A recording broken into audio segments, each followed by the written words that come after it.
धर्मवीर भारती की कालजयी उपन्यास गुनाहों का देवता, ये तो आपने पढ़ा ही होगा। और इसको पढ़ते वक्त आपके जिंदगी में, आपके जो जहन में जो चीजें चली होगी वो आप जान चुके हैं मैं क्या कहना चाह रहा हूँ। लेकिन आज हम बात गुनाहों के देवता की नहीं करेंगे, उसकी बात किसी और दिन करते हैं। अगर आपने ये किताब पढ़ ली है तो अगली बारी आपको आपके पढ़ने की ये किताब है, सूरज का सातवां घोड़ा। ये भी धर्मवीर भारती के द्वारा ही लिखा गया। तो स्वागत है दोस्तों आपका इस चैनल पर, जिसमें हम हर हफ्ते एक नई किताब के साथ आते हैं और रिव्यू करते हैं उस बुक का। उसमें जो अच्छाइयाँ हैं, खराबी है, खामियां हैं, उसे आपके सामने रखते हैं और एक बातचीत के जरिए एक सफर पर चलते हैं। तो चलिए आज के सफर पे हम चलते हैं, जिसका नाम है सूरज का सातवां घोड़ा। ये नाम क्यों? नाम बहुत अजीबोगरीब है। नाम के पीछे कारण ये है कि दरअसल जो मध्यवर्गीय इंसानी जिंदगी जो होती है, उस इंसानी जिंदगी में सबसे ज्यादा अगर कोई चीज उसके लिए मायने रखती है तो वो है उसकी जद्दोजहद, उसका मेहनत, उसका संघर्ष।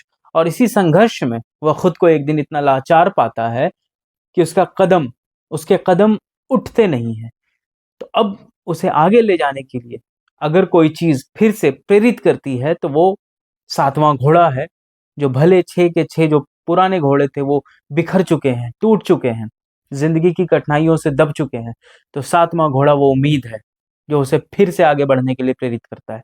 तो यही इसीलिए इस कहानी का जो शीर्षक है, इस किताब का जो शीर्षक है, उसका नाम है सूरज का सातवां घोड़ा।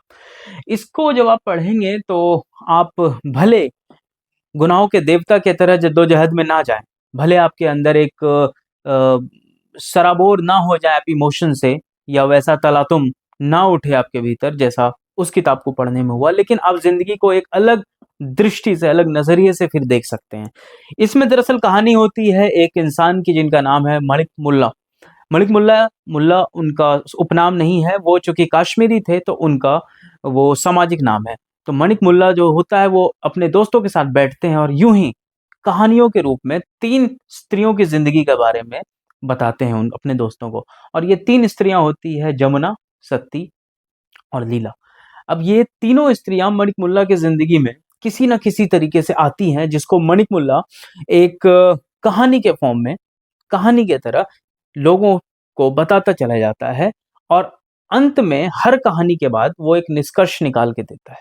वो निष्कर्ष क्या होता है? निष्कर्ष ये होता है कि जो हमारी जिंदगी है उसमें प्रेम को भले हम आगे रखें, प्रेम भले सबसे ज्यादा हमें कुछ सरफेस पे दिखाई देने वाली चीज हो, लेकिन उसके पीछे जो काम कर रही होती है वो चीज है सामाजिक विषमता, सामाजिक ऊंचाई और सामाजिक गरीबी कहें या अमीरी कहें।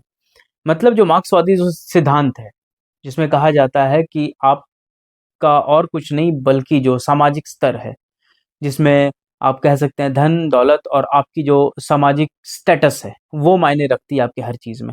तो इस कहानियों में भी इसी चीजों को दिखाया गया है और ये बताया गया है कि प्रेम अच्छी चीज है, अपनी जगह पर ठीक है, लेकिन उस प्रेम को संचालित कौन करता है?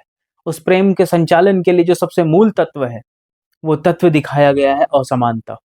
अगर हर कोई बराबर हो तो जिंदगी कैसी होगी? तो उसी हिसाब से इन तीन कहानियों को दिया गया है।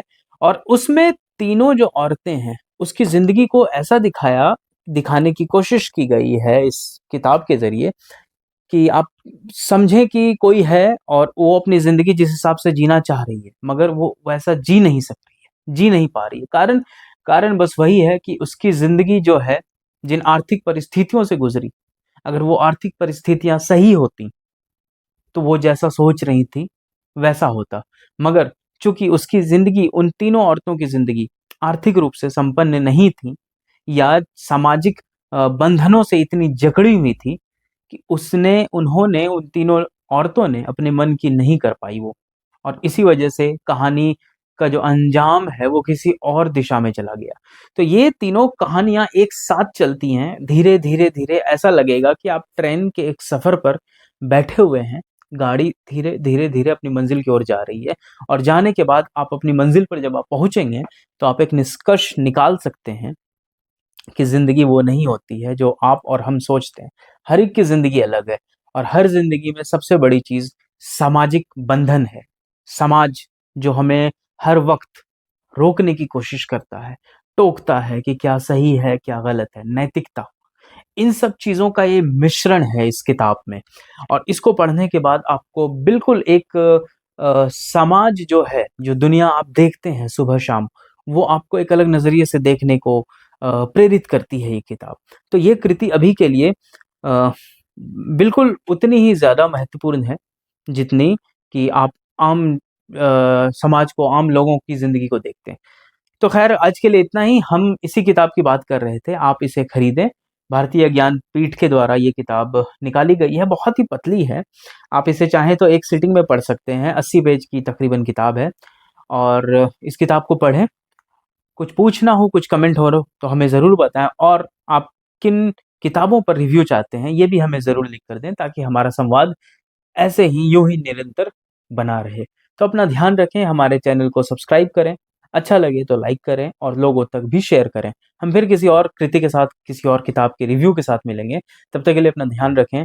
शुक्रिया, अल्लाह हाफ़िज़, खुदा खैर, नमस्ते।